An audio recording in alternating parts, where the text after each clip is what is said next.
Good morning, my name is Josh from CyclonesOZ, and today we've got a lot to talk about around the Australian weather scene. First off, some significant weather is expected to impact New South Wales and Queensland, with heavy rainfall being the main topic of discussion there, but still some damaging winds are also possible from a low pressure area that's expected to set itself up in the Tasman Sea. Then after that, we're going to talk about a series of big-time cold fronts that are expected to blast the southwest corner of Western Australia, where up to 150 millimetres of rain is possible over the next 10 days with the passage of 5 consecutive major time severe cold fronts. So some very significant weather expected there. But first off, we're going to talk about Queensland and New South Wales, because it's not going to be until the later parts of this week when the weather really starts to ramp up. You can see here, based off the ECMWF forecast model, that this big cold front's moving through Western Australia and the Northern Territory, bringing rainfall as far north as the Kimberley region of Western Australia. So Western Australia is going to be in a whole lot of wet weather by the looks of things Wednesday and Thursday, but it's not so much that we're focusing on. It's the fact that this cold front makes its passage all the way across Australia, and it combines with a low pressure area that's expected to develop offshore from New South Wales. And you can already see here along Queensland, as this system sets itself up into a trough sort of situation here from the Sunshine Coast right down towards Sydney, an awful lot of rainfall is expected by this weekend. It looks like Saturday is going to be really wet. Up to 50 millimetres at least is expected at this point here, just taking a look at the forecast models. And as this low pressure area develops, this is where we start to see the threat of damaging winds. This is classic East Coast low formation right here. We get a cold front moving through New South Wales and Queensland that's impacted, say, Western Australia or South Australia, and the low pressure area starts to develop once it gets offshore from New South Wales, around the Sydney area typically, and this is exactly what we'd expect to see as an East Coast low would form. I don't think this is going to become an East Coast low, but this is still some very severe weather that is now on the forecast here, with some very heavy rainfall as far north as the Sunshine Coast. It's going to remain mostly offshore, but still looks like Saturday and into Sunday morning some heavy rainfall is possible around the Brisbane metro area, but the majority of it is going to be along the New South Wales coastline, especially between Newcastle right down towards Mallacoota on the New South Wales-Victoria border. Much needed rainfall to this part of New South Wales, especially as you get further inland towards Canberra and then up towards the inland agricultural communities around Orange or Bathurst or Dubbo. There's certainly some much needed rainfall there, but around Wollongong they do not need another drop of the stuff, so this is a bit of a concerning forecast here. Thankfully it does not stick around on the forecast for long, and the other good news is that it's not really reciprocated amongst other forecast models. If this was kind of a consensus between the ECMWF forecast and the GFS forecast, then I'd be really concerned. But you can see the GFS forecast model here, it's calling for this low pressure area to be much further out to sea. Now you could argue that that is consensus, but this isn't an East Coast low here. This is a very significantly deepening extratropical low, but it hasn't formed in the way an East Coast low would form. You can see that on the rainfall forecast here. This looks way more extratropical, and it looks like it's going to go frontal as it impacts New Zealand, but it does look like a completely different ballpark all around from what the ECMWF forecast model was expecting. However, if we do see the ECMWF and the GFS or the other forecast models really jump on board with this East Coast low solution here, that's going to be a very concerning forecast for New South Wales and Queensland in terms of severe weather. Now, what I am trying to say here, and I'm going to oversimplify it big time, but we are looking at some severe weather on the forecast, but it isn't a guarantee at this point because there is very little congruency between the forecast models. Now, the forecast models are basically just what a supercomputer thinks is going to happen, and normally they are very accurate, especially in the coming 5 days, but the ECMWF and the GFS, when they've got such big discrepancies between them and such major differences, especially key differences like a difference in what weather system is expected, then you're more sort of expecting, oh, what's actually going to happen, and the forecast is more uncertain. What I can say for certain, however, for New South Wales is next weekend there's going to be a little bit of rainfall here and there, at least 25 millimetres of it for some locations, and possibly some strong winds as well, regardless of if an East Coast low forms or if it becomes an extratropical low in the Tasman Sea. Also some heavy rainfall up in towards the southern parts of Queensland, and that would end up being rainfall accumulation for the next 10 days of at least 25, maybe up towards 40 or 50 millimetres for some locations, right through New South Wales and Queensland. But just take a look at how wet this picture is, especially for the agricultural districts of New South Wales. This is a fantastic thing to have on the forecast. There's no doubt about it whatsoever. And like I said, reciprocated between the East information we'll go from the GFS forecast models, which means there's great model congruency with how much rainfall is coming for a lot of New South Wales and Queensland. We just don't know if an east coast low is going to form or if it's just going to be a weak extratropical low that moves down towards New Zealand. We'll know a lot more on that later on this week, so I'll be bringing the latest coverage on that when it happens. But right now, it does look like there is a wet week ahead for New South Wales and Queensland, so make sure you got the umbrella ready, the rain jacket ready, because from Friday onwards, some good rainfall is going to be moving through the state. And yeah, it definitely looks like it's going to be providing that necessary 30 or 40 millimetres for the agricultural districts that they really do need to really kick off their cropping seasons this year. So this is a great forecast to be having. It's just this kind of concern regarding the East Coast low that's a little bit annoying. It'd be great to have that hammered out in the forecast, but they are unpredictable systems, and we'll know more later on this week, maybe around Wednesday, Thursday, or Friday at the absolute latest. But you bet, once the news breaks on the forecast models, I will be bringing you the latest. Now, if an East Coast low does form, it's going to mean some very big waves and some damaging winds as well for the New South Wales coastline. Like I said, we'll touch on that when the news actually breaks if something's going to be developing, but just a heads up, 6 or 7 metre high waves are possible, damaging wind gusts to 120 kilometres an hour, and rainfall accumulations up to 150 millimetres are possible as this East Coast low forms. That's if it does form. A completely different solution on the forecast is the GFS model here. It's expecting some kind of tropical moisture, this monsoon trough, to extend south of PNG, and by next week, Monday and Tuesday, the 3rd and the 4th of June, I've got this huge moisture pool here just adjacent to the far north Queensland coastline.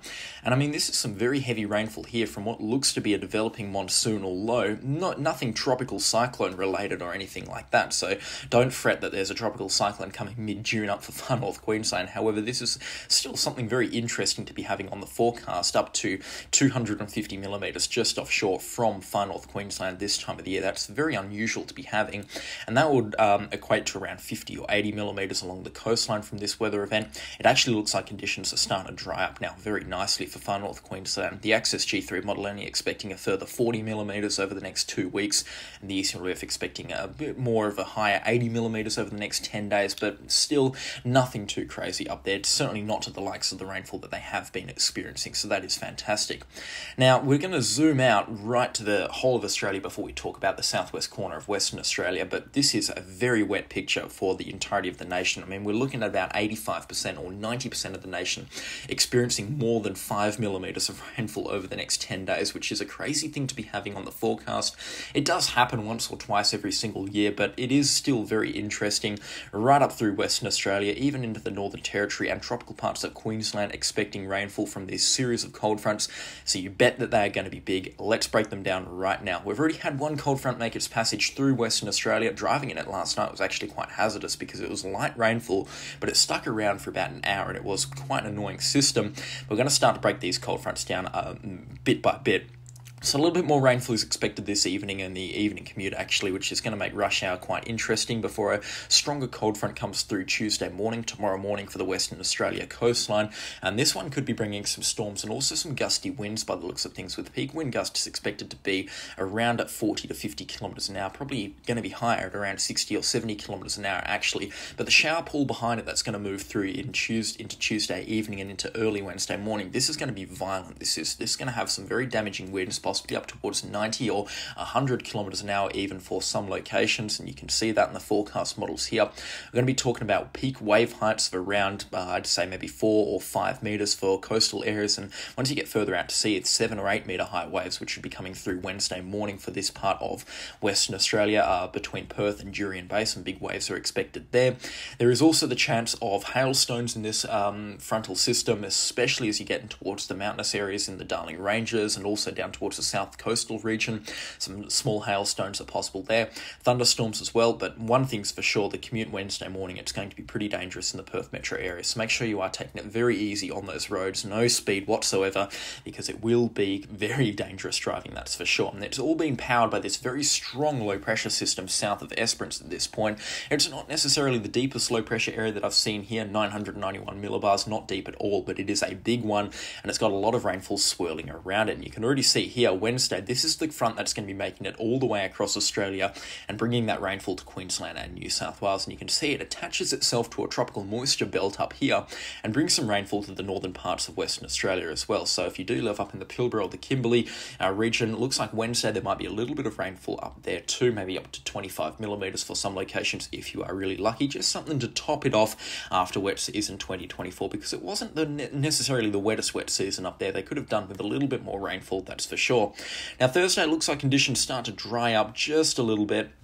Still a couple of showers offshore and a couple of showers here and there, but it's going to be mostly dry conditions actually until Saturday morning, when this big cold front starts to line itself up offshore. 970 millibars, it is a strong one, and it's multi-frontal as well. We've got this big band of moisture that's going to be moving through in the front of it, or at least the initial part of it, which will come through Saturday evening and into Sunday morning. This will have some very heavy rainfall in it. We're probably going to be seeing up to 50 or 60 millimeters of this rainfall coming through Saturday night and into Sunday morning. So once again, road conditions will be hazardous, so exercise extreme caution on those roads, especially Sunday morning on the commute to sporting events and whatnot. And then the shower pool behind it will take until about Sunday evening to really get itself lodged in towards the Perth area. And it's going to be a violent end to Sunday, that's for sure. It's going to be a very strong shower pool that comes in behind it. Peak wind gusts probably of around 100 to 110 kilometres an hour once again. Very strong indeed, and a little bit stronger depending on the forecast model that you look at. I believe the Axis G3 calls for some far stronger wind gusts, and because the waves will already be so elevated, any more wind is going to whip up some ginormous waves up towards 9 or 10 metres in height. That's 27 to 30 feet. Boating conditions absolutely off the cards. You should not be boating at all in a storm like this, so raise that from your mind or your to-do list this long weekend, because that is going to be this will be the storm of the year, that's for sure, in terms of wave heights. And look at this, even getting towards Rottnest, you're talking about 8-metre high waves getting towards West End over there, so very, very high waves indeed. Down towards the southwest capes as well, you're still talking about waves of around 7 to 8 metres, so again, highly advisable you don't even consider surfing in wave heights like this unless you are a professional, because this is very nasty surf that's coming in, and yeah, it is the storm of the year, that's for sure. It is a very nasty storm that is moving through, so yeah, once again, take extreme caution on the roads and take extreme caution if you do live in a coastal area. Thankfully behind it though, Monday looks like it's going to be relatively dry, especially Monday afternoon as a high pressure system comes through, and then another big cold front lines itself up for Wednesday or Thursday, probably at this point into the first week of June. Very interesting weather this is. Because it is a complete change from the weather that we have been experiencing over the last couple of weeks. We've been basically in a summer pattern, to be honest, in the Perth area. We've been seeing daytime maxima between 25 and 30 degrees Celsius as far into mid-May, which is highly unusual. And now we're just seeing this complete turnaround in weather conditions, where we're seeing cold front after cold front, storm after storm. And I did say it a couple of months ago, when winter comes, it'll be late, it'll be violent, and it will be short. It looks like it is going to be exactly that this winter season. All in all, for rainfall accumulations, we're talking up towards 150 millimetres around the southwest coastal region. Albany itself expecting around 80 millimetres. Walpole, Pemberton expecting about 120. They should be the state's wettest down there, or at least the region's wettest. But the state's wettest accumulation should come around Pinjarra, Collie, even as far north as Bickley as well. Bickley typically the wettest location in fronts like this. They're all expecting up towards 140 millimetres of rainfall. Rottnest Island a healthy 120. The Perth Metro about 115 millimetres, and as you get further north towards Yanchep, 100 millimetres. Jurien Bay also expecting about 100 millimetres too. Even Geraldton and Kalbarri expecting a healthy 40 or 50 millimetres of rainfall, and up towards Carnarvon as well, 50 millimetres. Coral Bay, 40 millimetres. There's good rainfall all across the state by the looks of things, and this will be enough rainfall to break that incredible, exceptional drought-like conditions that we've been seeing across the southwest corner. Unfortunately, though, the drought will continue for regions around Esperance and further into the goldfields. They're expecting very minimal rainfall from this sort of event, even towards Ravensthorpe. Very limited rainfall is on the cards there, only a couple of millimetres. And unfortunately, that is reciprocated amongst the forecast models. So the drought will continue to go through there. But for the Wheatbelt region and even down towards the southern coastal region, very good rainfall accumulations are expected. Farmers, you will be rubbing your hands at this forecast. 40 millimetres, it is rainfall that you guys need. And to be honest, on Saturday night, it's not going to be heavy enough to cause major flooding. It's going to be more consistent, soaking into the ground nice and steady, especially as you get further inland. So this is a great thing to be having on the forecast, and I'm very, very happy for all of you out there. Certainly the time for seeding is this week and into the later parts of this week. Thursday and Friday look like fantastic days to get some seeding done, and then Saturday you can watch the rain over your fields because it will be like a poem. It will be a fantastic weather forecast for them. Get the seeds in and then relax and watch the rain soak those seeds because it is going to be a good cropping season, I would say, because average rainfall is expected this winter season. Even though it will be short, the rainfall will be heavy at times, it looks like average rainfall is expected this winter season. Hopefully, fingers crossed. In terms of peak wind gusts as well, I mean, this kind of says it all. 100 to 110 kilometre an hour wind gusts are expected. Not as strong as the forecast yesterday, but still, just taking a look at these fronts here, they look absolutely violent. There's no two ways about it. The GFS still expecting some big wind gusts, and the Axis G3 expecting some even bigger wind gusts, up towards 130 kilometres an hour as you get further south. Make sure you are preparing your property for a storm, especially Thursday and Friday this week in the Perth area. Expect wind gusts in excess of 100 kilometres an hour. If you've got branches that are at risk of dropping on your property, then please do trim them up now. If you've got a trampoline in the backyard, secure it. Outdoor furniture, secure it, because these winds are going to be nasty, especially into this coming weekend, or the long weekend. It is a pretty bad forecast for the June long weekend, unfortunately, and going down south is a pretty nasty option, to be honest. You're better off going up towards Geraldton or Jurien Bay or Cervantes or something like that. The weather will be a lot more pleasant up there. That is the forecast for the southwest corner of Western Australia. It's a nasty one. There's a lot to break down there. In terms of snowfall as well, I have been talking about that for the last couple of days, but again, it's still not on the forecast here. The Eastern Relief model and the Axis G3 not having a bar of the snow. So, to be honest, the chances of snowfall, which is most likely Tuesday evening and into Wednesday morning, and I think the conditions are just going to be a little bit too warm for it. I think the chances of snowfall is relatively low. Maybe Wednesday morning, there's a very slim chance of some snowfall coming through on the tallest peaks of the Stirling Ranges, but definitely not in the Perong Grups, and most certainly not in the Darling Ranges. That is a very rare occurrence down there. But yeah, that is the entire of the Australia's forecast. It's been a long-winded one, of course, as usual. There's a lot to break down with, and there'll be more forecasts coming out on this wild week of weather that we have ahead of us. So make sure you are subscribed and also leave a like on the video while you're at it. We've also got tropical cyclone activity to be talking about. I know this video is really being dragged out at this point, but there is still tropical cyclone activity up in the southwest Indian Ocean. The GFS expecting this tropical low to develop south of the Maldives early on into next week, probably Monday or Tuesday, and it has a slim chance of formation, to be honest. Chances are actually of around 30 to 40%. Very rare for this time of the year, but it does happen every now and then. That is an interesting thing to have on the forecast. And also, while we're on the topic of tropical cyclones, we had Cyclone Ramal make landfall last night, or early on this morning, actually, local time in the or just outside of Kolkata, as a strengthening tropical cyclone there, probably of winds of around 65 knots. That's 110 kilometers an hour. And we've got a developing major typhoon threat just offshore from the Philippines. This is a strengthening system. Tropical cyclone, or typhoon, I should be saying, Air, is a strong typhoon, and it is rapidly intensifying at this time. More coverage on the Cyclones Extra channel, so make sure you are subscribed to that by clicking the link in the description. That will take you straight to the channel. But that is all from me on today's forecast. A special shout out to the channel sponsors. Their names are appearing on screen right now. I could not run this show without them. Thank you so much for the recent support on the videos as well, and I'll catch you all in the next storm. Goodbye.